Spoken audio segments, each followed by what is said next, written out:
Hi, I'm Mark Thorburn and welcome back to Tuts Plus Introduction to Sony Vegas Pro. Now that we have our media safely imported, let's look at getting everything in the right place for your chosen project. This is where we left off last time. We have our footage imported into Sony Vegas. We know how to put things together. We know how to move them around within the timeline, whether we want to move them together like that, or whether we want to move them individually like that. Now, having the clips numbered means that we know that they're all in the right order. So by putting this together, it's always more fun to have a specific project. The project that we showed you before was this postcard from Prague, from our holiday footage of the fantastic city of Prague. So the idea with the trail is almost like a tourist promo, if you like. So we are looking to convey how beautiful Prague is. We're also looking to convey that it's not just about the architecture, so there's a little bit of excitement in there. And in order to demonstrate the things that Sony Vegas Pro can do, there's a little bit of time lapse in there as well. So we have all of these items here in the right order. Let's do our first pass edit then, our rough sort of first pass edit, if you like. So we start over here with clip number 1, and the opening image here is to convey the majesty and the beauty. It's sort of halfway up a hill as you're heading towards the castle in Prague, and it's a great shot of those bridges, one after the other, after the other, after the other, disappearing into the misty distance. There's been no colorization as of yet or anything on this image. That is as it was shot straight out of the camera. And when you have somewhere like Prague, it's very difficult not to get it to look beautiful. It really is a stunning city. So that's the kind of feel that we're looking for. We're looking for the majesty. We're looking for a nice way to convey how beautiful the city is, but also the excitement as well. So what we're going to do is start out with a fade in. And again, this is going to be a sort of rough first pass that we're going to do here. And to fade in, what you do is you grab this corner here until you see that wedge of cheese, as it were, and then you fade it in as much or as little as you would like. So we'll start like that and give that a little bit of a play, which means it's going to play like that. One more time, which is quite nice, quite a nice gentle opener there. So that's what we're going to do. And in order to keep the sort of relaxed atmosphere, there's going to be quite a lot of crossfading that goes on as opposed to hard cuts on the individual pieces here. So next thing we're going to do is to crossfade into the river here. And again, trial and error, just sort of check it and see how it comes out.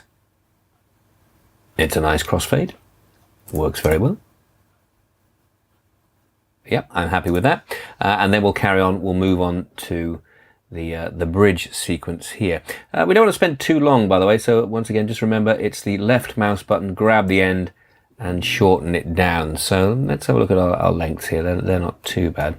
See how long that takes to play through. Nice intro. It establishes the beauty of the scene. And then we cut through to the bridge from the other side. Maybe slightly shorter there. It's a little bit too long, so we'll just move that in like that. And then once we get to this image here, want to slow down the people on the bridge. So check their speed. They're still a little bit fast.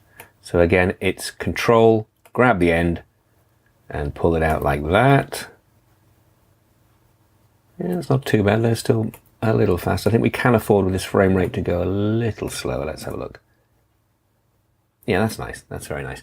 Right, so once again, we're going to crossfade that from the bridge by the side of the river scene there. Again, maybe tighten it up a little bit. We don't want to dwell too long on there.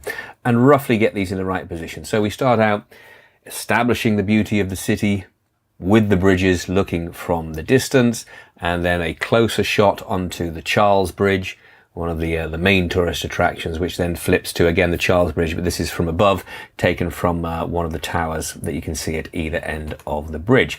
So there we go, and we start putting those together. So I'll carry on doing that with this sort of slower establishing architectural grandeur sequence, as it were, with these here, and then we will move on to the time-lapse speeded up version to convey the excitement and the energy, and particularly when we go into the night shots. So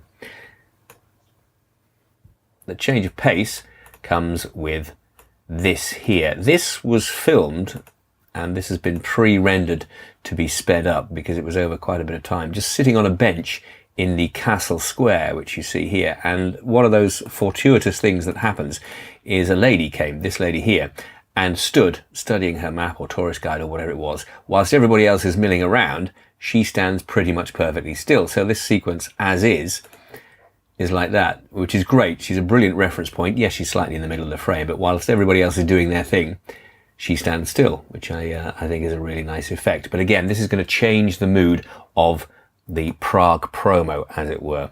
So again, we'll put that up to there, but I think we'll make this probably a reasonably hard cut, roughly positioning it. So we'll go from all the relaxing things, and then we'll have a change of music and pace, and bang, we're into the time-lapse piece there where she kicks off. So that's that in position. And then once we've done that, because we've changed the pace and we've changed the energy, we're going to start moving into these night sequences here, street performers, and up the excitement of the sequence that we're trying to convey. So again, we'll start putting these together. Some harder cuts on these. Crossfades, yes, but tighter crossfades perhaps, or maybe just hard cuts from one to the other, to the other, to the other, because we're going to use some fun and some time lapse and things, as you saw in the finished trail that we played you earlier on. So again, I'll start putting those together, but we are establishing this change of mood. So the reason for choosing these on the ground, first of all, is for intrigue. You see them and you think, oh, what are they all about? And then we cut quite quickly into the performer himself, who's spinning the fire for the gathered tourists. Exciting to watch. Not quite so easy to film, because obviously he's moving around all over the place, but we did manage to get in there. So we'll choose a sequence that best demonstrates that. And again, we don't want it to last too long, because it's going to move from shot to shot to shot. This sequence is just walking down the street with the camera in hand. The intention always when I filmed this was, at some point I will speed this up in order to add some energy to it. And as we're going along, you can see what the tourists are doing at their own pace. And there's a section where a lady is filming this bridge here. She's coming up right now, this lady here, on her pad. And you can see I turn slightly just to catch that as I'm going past, but obviously not to be too intrusive on what she's doing. So the idea here, as I say, is to speed this up. And if you remember, the way to do that is to grab the end of it here, hit the control button, drag it in tighter, press play, and you'll see that that is speeded up. And I think we can probably afford to speed it up even more, because it's quite good fun. And that's the extent of it, so that's as fast as it will go. And that's okay. It's deliberately shaky. It's a bit of fun walking through the streets of Prague. So again, that's going to come after our fire eater here, conveying the energy of everything that is going on. But we don't want all of that. That's far too long. So again, we'll look at the pace and see how it goes. We're going to cut to that, going to cut to that, cutting to that. Maybe we'll take it in a little bit, get a little bit closer to the end, but we do want the people around. So let's try that sequence there.